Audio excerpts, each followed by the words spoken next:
Voltando com a nossa resposta da interatividade, vocês podem ver aí que a alternativa absolutamente correta é a A. Uso de implementos, são muito comuns nas lutas, trajes especiais como kimono, judogis e outros tipos de trajes, de vestimentas. Regras obviamente são utilizadas, né?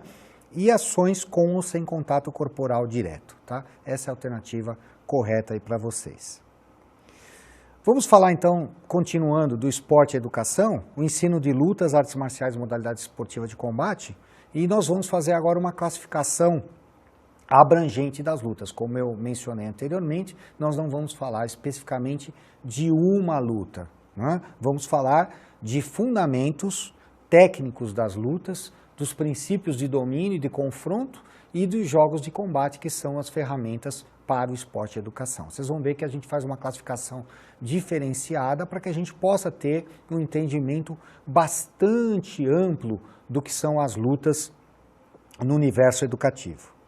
Então, os fundamentos técnicos, eu vou citar para vocês aí: as quedas controladas, as pegadas, as projeções, as imobilizações, as cuteladas, socos e cotoveladas. Não se preocupem que eu vou mostrar imagens disso aí para vocês.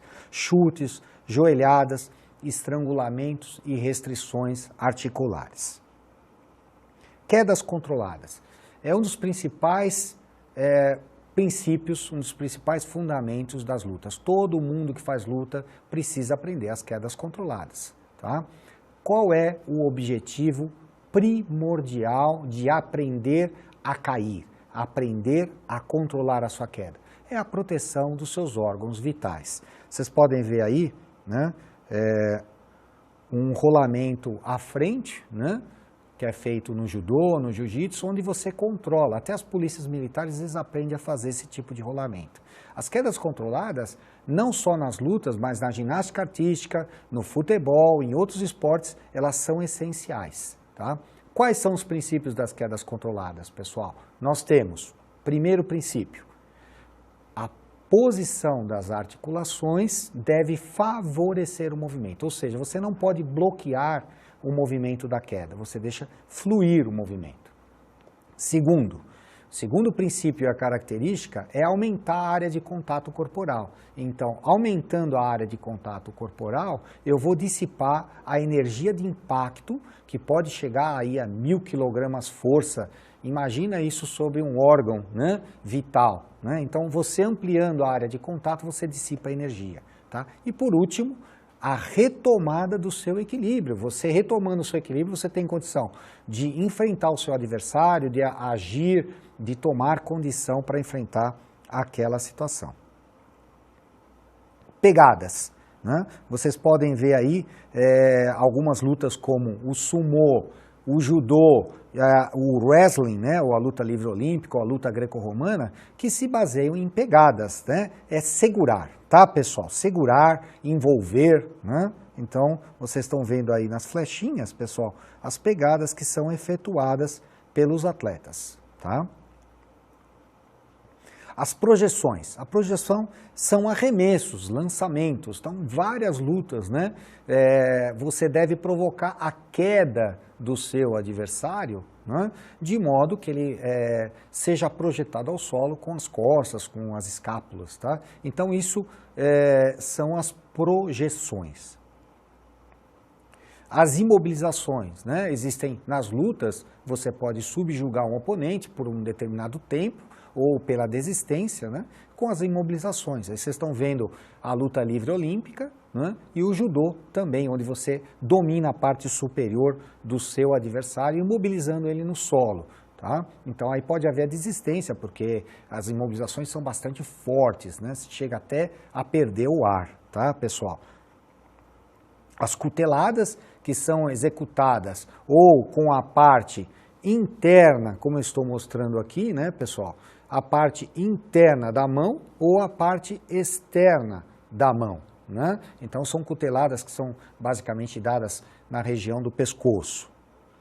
Os socos, nós temos vários tipos de socos, são usados no Muay Thai, são usados no boxe, nós temos o jab, temos o soco direto, temos o cruzado, temos o gancho, né? E temos também o soco, que é o upper, que vem de baixo para cima, para atingir o queixo do seu adversário, né? Os socos são ações bastante fortes, bastante incisivas sobre o corpo do seu oponente. Os chutes muito utilizados no karatê, no taekwondo, né? São ações que podem provocar também, como o soco, podem provocar o nocaute, já que a pessoa pode, pelo choque que ela recebe, né, o choque corporal, ela pode perder a consciência. Vocês estão vendo aí a luta das meninas, né, do MMA aqui, que uma está acertando um chute no joelho e a outra está acertando um chute na cabeça, né? São ações bastante agressivas, tá?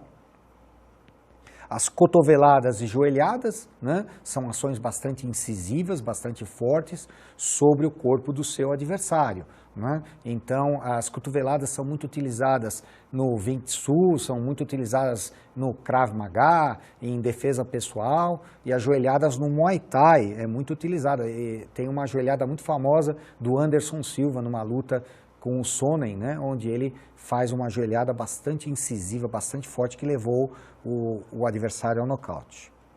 Os estrangulamentos, que são restrições, né, compressões que são efetuadas nas artérias da região do pescoço, impedindo, né, a passagem do sangue, e a pessoa perde a consciência. Realmente a luta, apesar de ser sistematizada, isso é válido, né, no MMA, no jiu-jitsu, no judô, os estrangulamentos. São bastante fortes, né, pessoal? São ações bastante incisivas que podem gerar até algumas lesões, então o atendimento nessas modalidades de esporte de combate tem que ser muito rápido quando acontece um desmaio, que a pessoa pode vir a desmaiar, né? Então ela precisa de atendimento rápido, tá? Geralmente volta com muita rapidez, né? As restrições articulares, também chamadas de chaves de braço, tá? Nós temos aí, no caso do jiu-jitsu, pode haver as chaves nas regiões articulares do joelho, do tornozelo, são bastante doloridas, né, por causa dos receptores articulares, né? No judô, geralmente é só feita no cotovelo, no jiu-jitsu pode ser feita em qualquer articulação, né, com alguns cuidados na articulação do pescoço, tá? E no MMA é muito utilizado, porque a dor é tamanha que a pessoa venha a desistir. Se ela não desistir, pode gerar até uma fratura ou uma luxação. Então é importante que haja uma atuação bastante importante do árbitro nessas modalidades esportivas de combate com relação a esse fundamento que é a restrição articular. Geralmente eles são permitidos a partir de idades acima de 18 anos, tá? Então já é para adultos.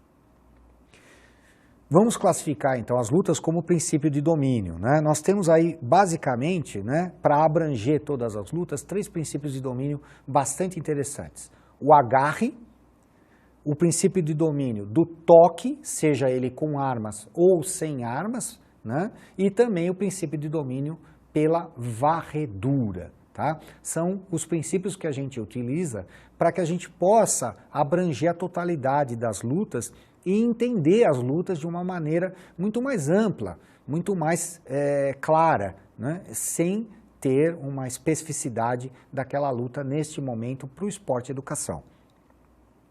O agarre. O agarre basicamente é um envolvimento corpóreo. Ele envolve tomar para si, né, envolver, abraçar, aprisionar e dessa maneira arremessar, apertar, imobilizar, segurar, né? Então os fundamentos relacionados ao agarre, vocês podem ver aí na tabelinha, são as pegadas, as puxadas, as empunhaduras, as projeções, estrangulamentos. E aí tem exemplos, né, como o judô, o jiu-jitsu, o sambo, o sumô, o kurashi, que usam o agarre. O toque sem armas, onde você usa o próprio segmento corporal, no caso, né, a mão, né, o braço, o chute por meio das pernas e dos pés, né, ele vai causar um choque, uma colisão que vai percutir de maneira bastante forte nos membros corporais, né? Então, você vê aí o soco, chutes, cuteladas, cabeçadas, dedadas, joelhadas que são utilizadas, né, no karatê, no boxe, sanshou, savate, capoeira, né? O MMA, eles usam bastante esse tipo de atividade, que é a colisão corporal. Nós temos o toque com armas ou implementos, e aí, se não fosse hoje protegido, né, por armaduras ou por trajes específicos, né, o contato seria muito lesivo, porque poderia haver até a transposição corporal, já que o uso de uma espada, né, ela pode dilacerar, ela pode desfigurar, ela pode trespassar, né, os órgãos vitais do seu oponente, né? Então, os fundamentos relacionados ao toque com armas, né, são as penetrações ou penetradas, as perfuradas, cortadas ou cortes, as estocadas e as fustigadas. E como exemplos nós temos o uso do nunchaku, o kendo, a esgrima, né, o makulele, que vem lá também das origens da capoeira, o wushu e o kung fu, que também usam muitas espadas, muitos implementos que podem, né, caracterizar esse toque com armas, né, se bem que são muito demonstrativos também. Já temos o domínio também da varredura. A varredura, pessoal, é executar, né, um movimento que vá derrubar o seu adversário, né, de uma maneira que ele vá cair geralmente em decúbito dorsal ao solo, tá? Então, nós temos a varredura sendo caracterizada por quais fundamentos? As rasteiras da capoeira, as varridas de corpo, né, os arrastes, as raspagens, tá?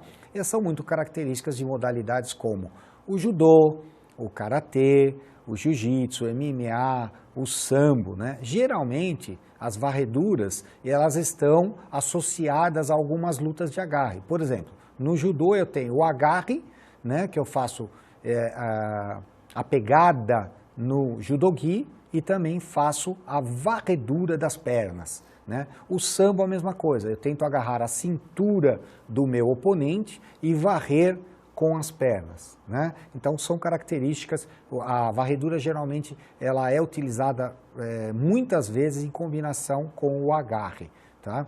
Bom, princípios de confronto, né? Também é uma forma de você caracterizar uma outra classificação das lutas, pela distância que é utilizada entre os oponentes. Por exemplo, a distância curta, a distância média ou a distância longa. O que é a distância curta? É uma grande proximidade. Então as lutas de agarre, elas caracterizam, né, uma grande proximidade entre os oponentes.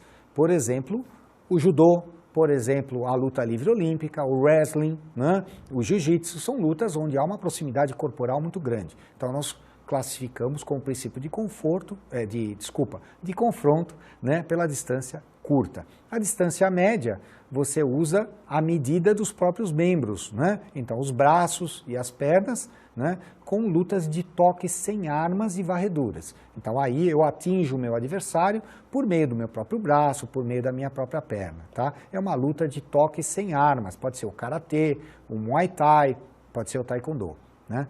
Já a distância longa, eu tenho uma extensão corporal, né, que é a própria arma, né? Eu toco no meu oponente com a arma, por exemplo, na esgrima, onde eu faço o movimento para tocar no meu oponente. No kendo, onde eu faço o movimento de corte para tentar, né, alcançar o meu oponente. Então, são lutas que são caracterizadas com o princípio de confronto de longa distância. Já no ensino das lutas no esporte e educação, utilizando todas essas características, nós temos uma ferramenta muito importante que chama jogos de combate. É uma vivência corporal integrativa, onde você usa, né, os movimentos corporais de oposição para fim de experimentação, onde você tem o contato corporal para situações de confronto, tá? Então vocês podem ver aí a luta do saci, onde os oponentes ficam equilibrados numa perna só e tentam se empurrar por meio dos ombros. Aquele que colocar o pé no chão primeiro, né, ou vier a cair, perde ponto. E a luta do sapo, onde eles ficam agachados e tentam, né, com as palmas da mão estendidas, né, tentam empurrar o outro. Aquele que cair para trás vai perdendo ponto. E são jogos de combate bastante interessantes que são utilizados no esporte educacional, né? Pode-se fazer com espadas de papelão, espadas de jornal, pode-se fazer a esgrima, né, com bexigas. Então os jogos de combate são bastante interessantes.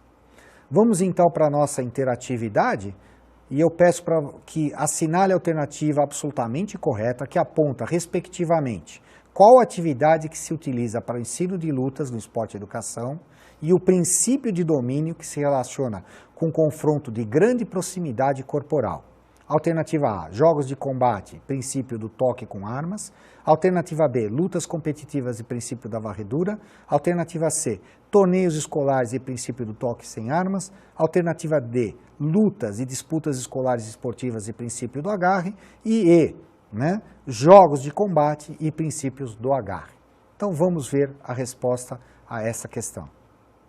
A resposta correta são os jogos de combate, que são as ferramentas usadas no esporte e educação, nas aulas de educação física, usando as lutas. E o princípio de grande proximidade corporal é o princípio do agarre, onde há uma aproximação muito grande entre os oponentes. Ficamos por aqui.